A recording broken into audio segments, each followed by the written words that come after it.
Pasangan yang sudah pernah mukul biasanya akan mukul lagi. Ketika pasangan ya ngata-ngatain, merendahkan, ya kemudian melecehkan sehingga berdampak pada penghayatan diri kita. Kita merasa kita nggak berharga, kita rendah, kita nggak berdaya. Maka ini sudah masuk ke dalam kekerasan dalam rumah tangga. Namun istilahnya adalah kekerasan secara psikologis. Riwayat-riwayat masa kecil pasangan itu penting untuk kita cermati. Lihatlah, intip keluarganya. Jadi kalau main itu jangan pergi berdua-duaan dulu. Mereka ya yang pernah jadi korban kekerasan dalam rumah tangga, apalagi kalau hitungannya udah cukup panjang, mereka sadar loh bahwa mereka seharusnya nggak ada di situ.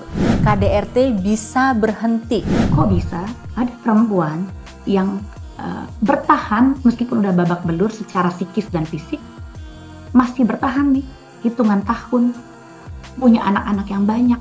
Kok bisa gitu? Ada apa? Jika divorce, kita dalam suatu posisi ternyata sudah terjadi KDRT dalam rumah tangga kita. Apa yang harus dilakukan untuk para ibu atau para korban?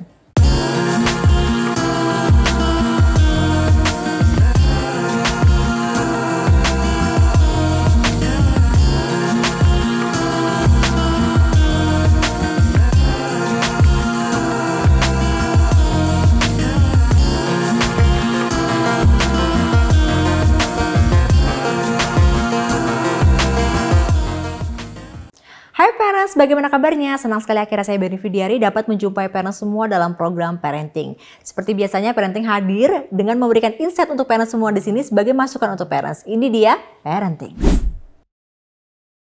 Ya parents, KDRT atau kekerasan dalam rumah tangga yang kembali lagi rame dalam perbincangan di sosial media kali ini cukup menyita perhatian publik. Nah, bagaimana sebenarnya ruang lingkup KDRT dan apa yang harus dilakukan jika terjadi KDRT dalam rumah? Ya, kita telah terhubung dengan Mbak Roslina Ferauli, MPSI psikolog klinis anak, remaja, dan keluarga. Halo Mbak Vera, apa kabar? Halo Mbak Berlin dan teman-teman semua yang sudah Sehat Mbak hadir. Vera? Alhamdulillah sehat. Kesibukannya apa nih sekarang nih Mbak Vera nih? Waduh, nggak cuma praktik sehari-hari, tiap hari praktik, juga jadi pembicara, undangan-undangan seminar dan edukasi, sampai nulis-nulis tuh Mbak. Wah banyak banget ini, dan ini semua kesibukan Mbak Vera ini produktif semua ya Mbak ya? Izin kalau terkait dengan teman-teman yang nanti mau berkonsultasi itu tempat prakteknya ada di mana sih Mbak? Boleh diinfokan mungkin ke Ya, teman-teman semua di sini. kebetulan kita memang punya 2 tempat praktek saat ini. Yang pertama di Wisma 46, Anda bisa temukan namanya Roslina Ferauli Partners. Ada psikolog-psikolog handal di sana, dari yang dokter sampai dengan teman-teman yang kekhususannya di perempuan dan kekerasan, hingga kekhususan di anak itu ada. Satu lagi di Ciputra Internasional di Propan Tower. Ini soon, opening soon. Wah boleh nih Mbak, nanti kalau launching boleh info ya ke kita ini supaya kita bisa langsung main ke sana nih. Main-main ya, Boleh. main-main. Nah berarti informasi lebih lanjut mengenai tempat praktik Mbak ataupun konsultasi bisa langsung melalui DM Instagram Mbak Vera ya? Ya, insya Allah. Oke, di sebelah sini ya. Baik Mbak, kita turut prihatin dengan kasus yang lagi ramai saat ini tentang kekerasan dalam rumah tangga. Dan tentunya ini menyita perhatian lagi para netizen dan juga para warga. Sebenarnya Mbak, kalau ngomongin soal KDRT, definisi dari kekerasan dalam rumah tangga itu apa sih Mbak? Ya, menyedihkan sih ya. Ya, isu-isu tentang kekerasan tuh semakin banyak yang marak berseliweran, right? Nah, jadi kalau kita bicara tentang definisi, sebetulnya masyarakat udah banyak yang tahu kok yang dimaksud dengan kekerasan dalam rumah tangga itu yang seperti apa. Bahkan udah diatur dalam undang-undang, sebetulnya Undang-Undang Nomor 23 tahun 2004. Nah, nanti kita akan bicara dengan pakar hukum tentang ini. Nah, apa yang dimaksud dengan kekerasan dalam rumah tangga? Yakni pada saat ya seseorang melakukan tindakan yang bisa menyengsarakan, bikin penderitaan pada orang lain, khususnya pada perempuan. Karena kalau dalam kasus-kasus rumah tangga dan pernikahan paling banyak jadi sasaran adalah perempuan, yang berakibat ya secara fisik mereka luka-luka, lebam-lebam, bonyok, ya babak belur lah, bahkan sampai meninggal dunia. Secara psikis atau psikologis, mulai dari distres ya yang ringan atau stres-stres ringan hingga sampai trauma yang berat gitu. Bahkan ada yang merasa bahwa dia terabaikan, ya, kemudian secara emosional, kemudian kehilangan kebebasan karena betul-betul kayak di penjara, ya, baik secara fisik maupun secara psikis. Nah, ini semua sebetulnya masuk kategori eh, kekerasan dalam rumah tangga. Oke, baik, Mbak. Lalu sebenarnya kalau ngomongin soal ruang lingkup atau batasan KDRT itu seperti apa sih, Mbak? Apakah dalam artian gaslighting, memaki, mencaci, atau mungkin ngata-ngatain itu bagian dari KDRT atau hanya sebatas mukul fisik aja, Mbak? Lihat ya, bahkan pertanyaan ini saja sebetulnya sudah seolah-olah menormalisasi yang namanya kekerasan dalam rumah tangga. Karena yang kita pahami selama ini kan cuma kekerasan fisik. Bahwa ada luka-lukanya nih, ada bekasnya nih, ada memar dan babak belurnya. Sebetulnya yang sering nggak kelihatan, jadi hidden dia, tersembunyi, adalah kekerasan secara psikologis kayak tadi. Jadi ketika pasangan ya ngata-ngatain, merendahkan, ya kemudian melecehkan masa lalu misalnya, sehingga berdampak pada penghayatan diri kita. Kita merasa kita nggak berharga, kita rendah, kita nggak berdaya, kita nggak mampu gitu kalau nggak tergantung sama dia. Lihat ya, maka ini sudah masuk ke dalam kekerasan dalam rumah tangga, namun istilahnya adalah kekerasan secara psikologis. Bahkan yang juga nggak kelihatan adalah ketika pasangan sengaja nih ya memanipulasi keadaan, lihat ya pola-polanya, memanipulasi keadaan sehingga pasangannya nggak bekerja, jadi ibu rumah tangga, namun secara finansial ada power yang dimainkan oleh pasangan dengan uang yang dia punya untuk mengontrol atau mengendalikan si istri atau pasangannya di rumah sehingga si istri ini jadi nggak berdaya, nggak punya kekuatan apa-apa dan merasa betul-betul helpless, nggak mampu dan tergantung pada pasangan secara total. Sehingga pasangan punya ya dominasi yang berlebihan. Jadi dalam relasi kuasa sebetulnya kalau kita lihat dan relasi kuasa ini banyak terjadi di rumah tangga Indonesia. Maklum, kita secara tradisional kan menganut pola-pola dominasi patriarki.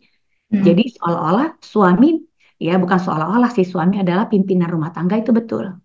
Namun seolah-olah si istri merasa bahwa dia adalah milik suaminya yang boleh diapa-apakan saja. Jadi sebagai possession gitu ya. Jadi ini adalah hak milik si suami yang boleh diapa-apakan. Apalagi suaminya punya power secara finansial, kemudian si istri tergantung secara finansial pada suaminya, secara emosional dibikin tergantung sama suaminya karena dibatasi, misalnya relasinya keluar untuk bertemu keluarga, bertemu teman. Lihat ya, ini yang paling gak disadarin sebetulnya. Dan kemudian tadi dikata-katain, direndahkan, sehingga merusak aspek-aspek penghayatan tentang diri yang positif pada si individu atau si istri tadi. Maka ini semua sebetulnya adalah kekerasan dalam rumah tangga yang terselubung. Ini terjadi, ini ada, dan seringkali ya perempuan jadi objek karena ya perempuan lain punya penghayatan yang keliru tentang kekerasan dalam rumah tangga, bahwa seolah-olah kekerasan dalam rumah tangga itu kalau dipukulin. Padahal dirusak psikisnya pun, ditebas kemerdekaannya, ya, sehingga betul-betul sangat tergantung nih sama pasangan, itu pun sudah kekerasan dalam rumah tangga. Jadi kita lihat dampaknya nanti Mbak Berlin ke si individu, seperti yang kita bahas tadi di depan. Nah, tapi sayangnya nggak semua perempuan atau semua ibu itu menyadari bahwa KDRT itu bukan hanya semata tentang fisik saja, Mbak. Tadi yang Mbak sampaikan tuh banyak sekali. Nah, bagaimana seandainya perempuan atau ibu itu sudah terindikasi mengalami KDRT, apa sih dampaknya bagi ibu atau korban itu, Mbak? Kalau dampak kita udah paham semua kan. Jadi kita udah bahas. Mulai dari stres, perasaan tertekan, hingga trauma, hingga hilangnya perasaan diri berharga tadi, ya bahkan punya gangguan-gangguan mental, kecemasan, depresi gitu kan ya. Nah, yang menjadi masalah adalah kok bisa ada perempuan yang bertahan meskipun udah babak belur secara psikis dan fisik, masih bertahan nih hitungan tahun, punya anak-anak yang banyak. Kok bisa gitu? Ada apa? Mungkin dari faktor anak gitu, Mbak? Ya, jadi seringkali kita merasa bahwa ya tadi faktor anaknya banyak. Betul. Perempuan ya di pola-pola pernikahan tradisional seringkali dianggap bertanggung jawab ya atas pemenuhan kebutuhan emosional anak. Perempuan dalam standar ganda tadi selalu dianggap bahwa dia penentu.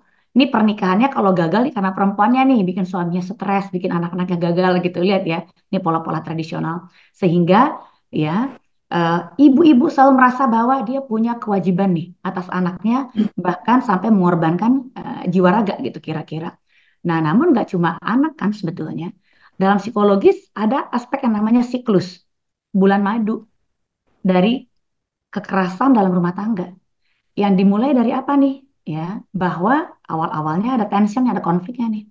Kemudian terjadi kekerasan. Kemudian ada fase bulan madu, honeymoon fase namanya.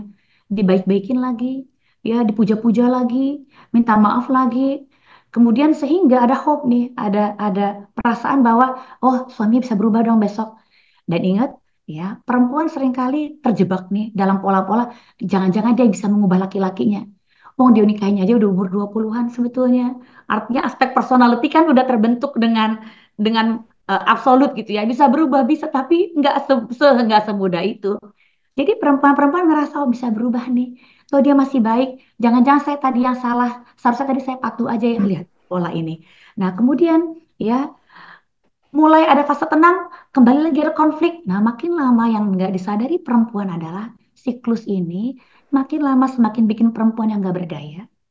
Karena perasaan diri beraganya makin rendah, makin helpless, makin nggak berdaya, makin dependent sama pasangannya, makin ngerasa dia buruk, dia nggak layak dapat relasi yang baik gitu. Dan makin lama fase honeymoon ini bisa-bisa nggak muncul lagi. Tapi terlambat untuk disadarin gitu. Jadi pola ini akan siklus ini terus bertahan. Nah, pertanyaannya kan begini, kok bisa ada perempuan yang masih em, mau ya termakan bujuk rayu di honeymoon fase? Ada apa di masa kecilnya?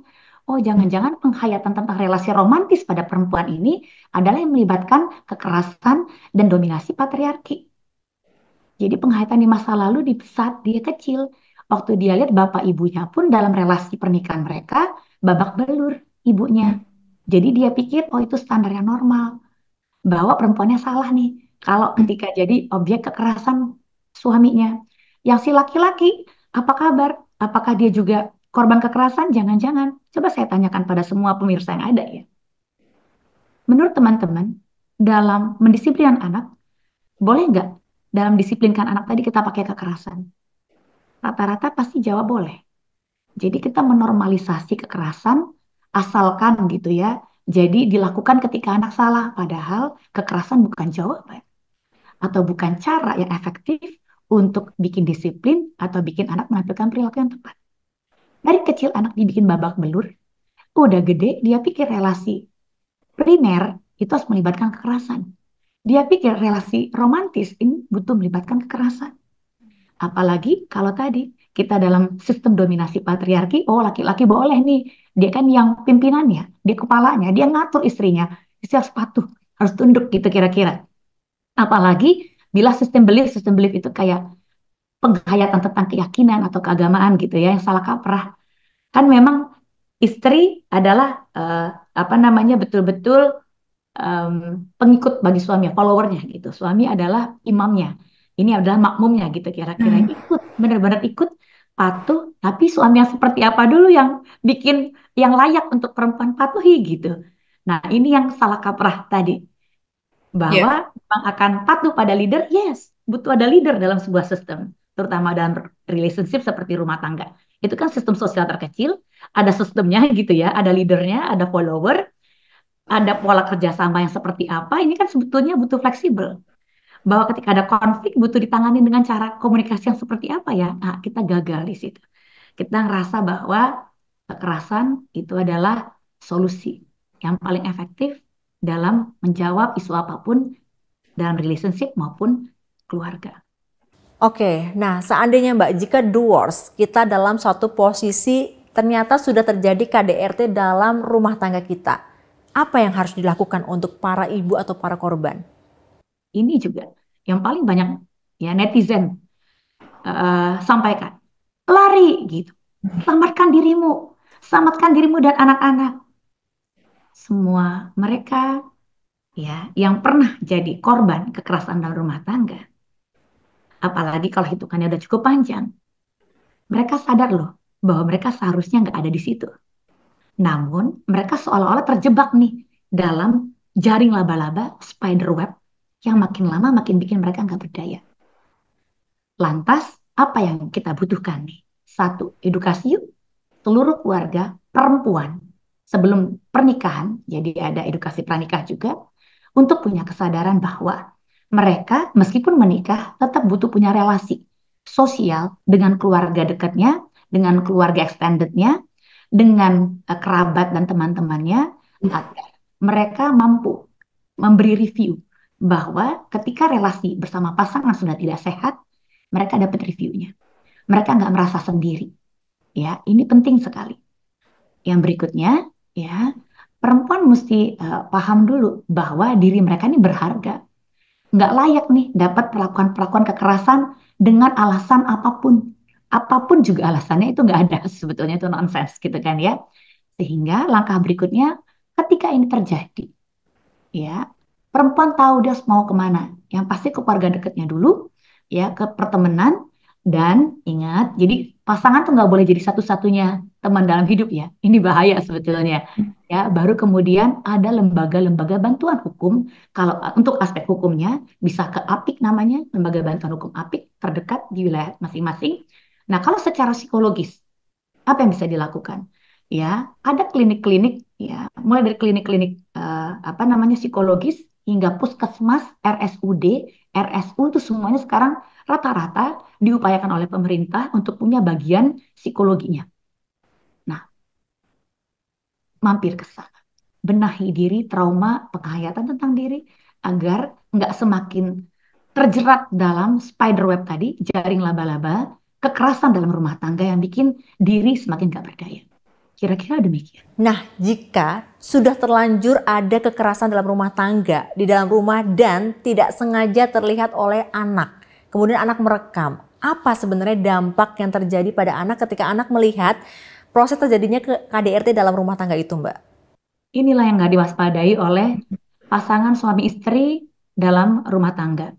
Bahwa relasi primer di antara mereka, relasi suami istri, relasi pernikahan merupakan acuan atau standar bagi anak saat nanti menghayati bahwa ya relasi cinta di antara dua pasangan yang dewasa dan dalam pernikahan itu yang kayak bapak ibunya.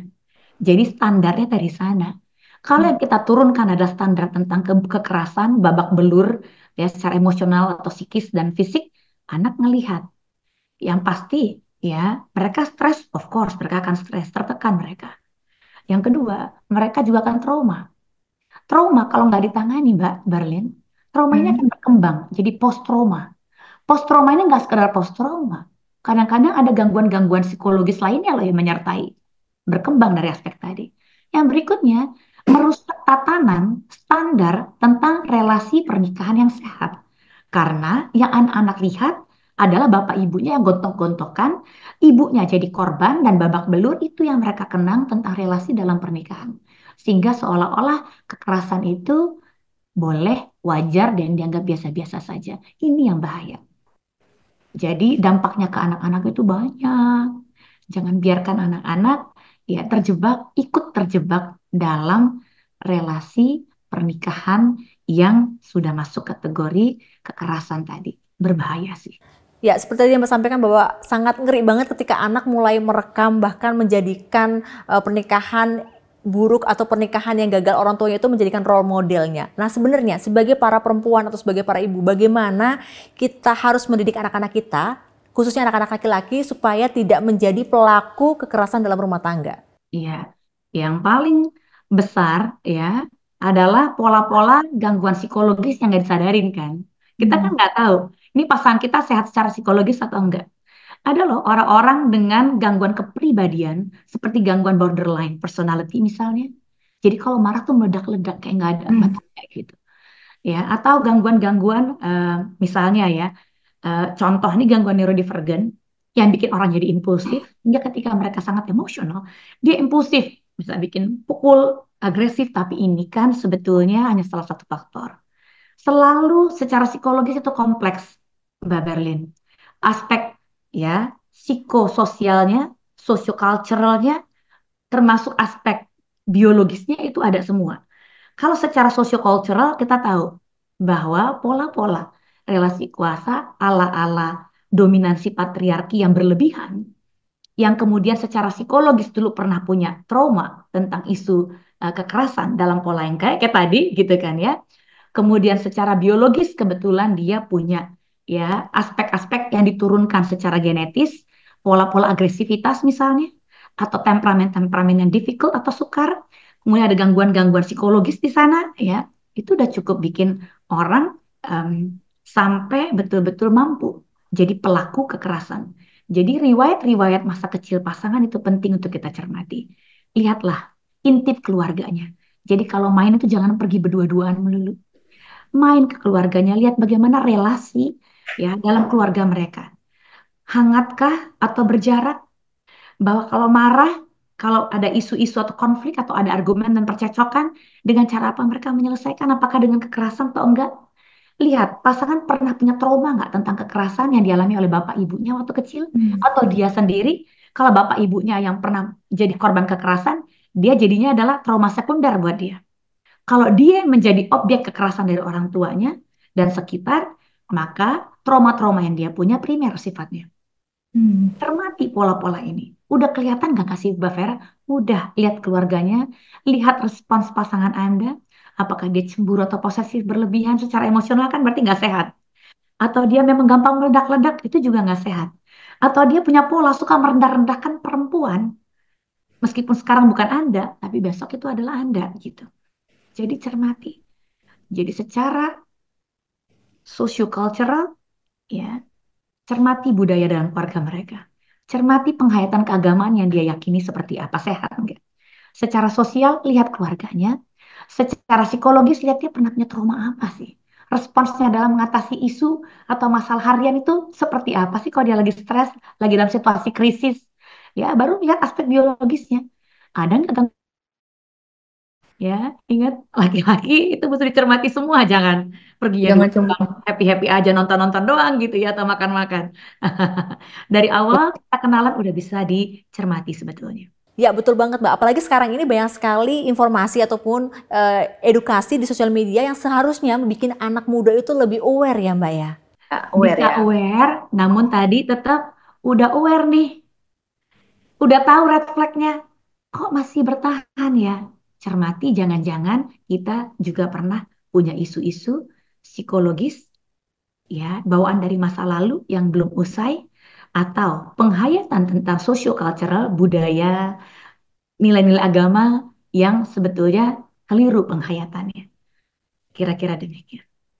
Oke Mbak, salah satu alasan mengapa para korban tetap diam adalah ketika dia mencoba untuk memviralkan atau memblow up atau speak up terkait dengan KDRT ini, mereka merasa bahwa akan ada jejak digital yang nanti akan mempengaruhi anak-anaknya.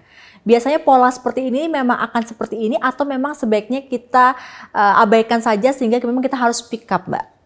Jadi standar ganda sih sebetulnya. Double standar itu dalam hal apa sih? Dalam mencermati relasi laki-laki perempuan, dalam mencermati peran-peran perempuan dalam rumah tangga dan pernikahan, bahwa kalau pernikahannya gagal, jangan-jangan perempuannya salah. Kalau laki-lakinya bikin kekerasan atau laki-lakinya selingkuh, dianggap, wah jadi istrinya ngapain aja kemarin sampai suaminya kok sampai marah demikian gitu loh ya. Jadi double standar ini butuh kita benahi sih. Benahinya pakai apa sih? Pakai edukasi dan ingat ya, kalau bisa, kalau ada isu-isu kekerasan yang viral seperti saat ini, ya, kita bukanlah orang yang jadi em, pendorong ya atau jadi orang-orang yang kelak malah menorehkan pola-pola trauma sekunder lain, orang-orang yang kemudian menormalisasi kekerasan dalam rumah tangga seolah-olah masih masih untung suami cuma gituin doang gitu. Aduh, itu parah sekali sebetulnya atau wah jangan-jangan istrinya yang salah. Nah, pola-pola ini adalah sebuah kejahatan sebetulnya ya.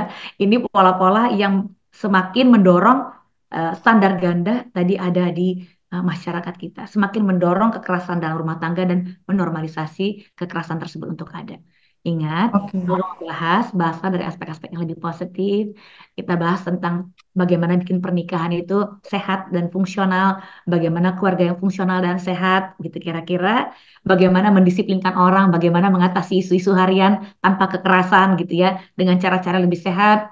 Termasuk kalau bahasnya kayak gini nih, ya, ini kan sehat. Kita lihat, kita cermati untuk kemudian kita review ke diri kita sendiri. Jangan-jangan kita juga potensial nih, gitu Hmm. menjadi pelaku kekerasan atau orang-orang yang mendorong terjadinya apa namanya normalisasi atas atas kekerasan dalam rumah tangga khususnya. Nah, ada beberapa kondisi di mana mungkin para perempuan atau korban itu terjebak dalam situasi kekerasan dalam rumah tangga. Dan itu biasanya juga ada beberapa yang diketahui, baik pihak ibu, keluarga, teman, sahabat, dan mungkin sebagai kita pihak yang mungkin mengetahui adanya KDRT terhadap korban, apa sih yang harus kita lakukan, Mbak? Jadi seringkali kekerasan dalam rumah tangga itu semakin didorong, semakin terpuruk, ya, dan akibatnya makin berat karena ada pihak ketiga sih sebetulnya, baik dari orang tua maupun mertua gitu, yang mereka jangan-jangan dulu pun pernah punya atau jadi objek kekerasan dalam rumah tangga. Bagi mereka itu adalah suatu aksi-aksi yang dianggap wajar, normal, ya, karena tadi harusnya itu dilakukan sebagai hukuman atas istri-istri yang dianggap tidak patuh, tidak mengikuti pasangan gitu. Ini yang keliru. Jadi, ya catatan dari saya, untuk jadi manusia yang sehat mentalnya, sejahtera, ya secara emosional dan psikologis, Anda perlu punya relasi sosial lain. Bukan cuma pasangan atau orang tua dan mertua, melainkan ya ada pertemanan lain. Yang kedua, edukasi diri Anda agar punya standar yang tepat, agar paham bahwa ada boundaries yang gak boleh terlanggar dalam relasi bersama pasangan. Ini boundariesnya ada. Jadi nggak selalu apa namanya menempatkan diri, membolehkan diri untuk terjebak dalam relasi dengan kekerasan. Ini yang kita butuh tetap tanamkan. Jadi relasi sosialnya butuh dalam social circle yang berbeda-beda. Edukasi diri itu wajib hukumnya, ya, agar paham bahwa oh ini nih, ya, punya awareness tentang kekerasan gitu kira-kira. Oke, baik. Tadi penjelasannya cukup banyak ya, Mbak ya. Di penghujung ini izinkan saya untuk menanyakan mitos atau fakta. Mbak boleh dibantu dijawab. Menurut Mbak Vera tanggapannya seperti apa? Dan mungkin sedikit penjelasan juga boleh. Oke, baik. Yang pertama adalah pasangan yang sudah pernah mukul biasanya akan mukul lagi. Nah, kalau kita bicara tentang aspek-aspek psikososial, nggak pernah ada harga mati. Bukan kayak 2 tambah 2 sama dengan 4 loh. Namun biasanya korelasi, namanya korelasi. Kecenderungan bahwa kelak dia akan mengulang kembali, itu benar adanya. Kecenderungan bahwa itu akan terulang kembali, benar adanya. Dan kalau sudah berulang, kemungkinan akan semakin intens, itu benar adanya. Gitu kira-kira. Yang kedua, KDRT bisa berhenti. Ya, KDRT itu cuma bisa dihentikan oleh si korban. Kalau korban nggak pernah menghentikan, nggak pernah speak up, nggak pernah defense tentang dirinya, nggak pernah ngasih boundaries, nggak mampu memprotek dirinya, maka KDRT ini nggak bakal berhenti. Bahkan lain kali, ya jangan-jangan sampai kehilangan nyawa gitu. Ini yang kita jadikan cermatan ya. Lanjut. Oke, baik. Nah, yang ketiga nih Mbak, pisah karena KDRT itu nggak boleh. Ya, kita semua udah tahu jawabannya sih kalau ini. Begitu ada kekerasan, baik secara psikis, nggak cuma fisik ya, ini psikis ya saya katakan. Psikis, ya, yang merendah-rendahkan harga diri, atau kekerasan secara finansial yang nggak kelihatan itu, atau kekerasan yang menghambat kemerdekaan Anda, your freedom, ya, maka langsung sudah berikan boundaries, proteksi diri, ya, minta bantuan. Bantuan itu ya nggak cuma mengacu pada pasangan atau keluarga dekat, bisa orang luar hingga lembaga bantuan hukum terdekat. Oke, baik Mbak Vera, terima kasih untuk insight-nya. Ini benar-benar menjadi masukan banget buat para perempuan, buat calon ibu, calon pengantin, atau mungkin bahkan ibu yang mungkin saat ini dalam posisi yang merasa terjebak dalam sebuah pernikahan dengan kekerasan dalam rumah tangga. Seperti tadi Mbak Vera sampaikan bahwa kekerasan bukan solusi atau kekerasan bukan penyelesaian dalam sebuah masalah. Yes. Apapun itu. Oke, Kekerasan baik. adalah kekerasan dan itu hentikan sekarang juga. Yuk, kita yang menghentikan. Terima kasih Mbak Vera, kita berharap semuanya mudah-mudahan tidak ada lagi kejadian seperti ini serupa yang terulang lagi. Baik, terima kasih Mbak Vera, sehat-sehat selalu untuk Mbak Vera semuanya. Ya, parents, itu dia tadi insight dari Mbak Vera terkait dengan kekerasan dalam rumah tangga. Kita semua berharap bahwa KDRT tidak akan lagi terjadi, dan juga kalaupun memang dalam kondisi dan situasi yang saat ini para perempuan atau ibu sedang mengalaminya, please kita coba untuk membuka diri, membuka hati, dan speak up terkait itu. Kalau bukan kita yang menghentikan, siapa lagi? Saya Berry Fidiari, pamit undur diri. Parentis.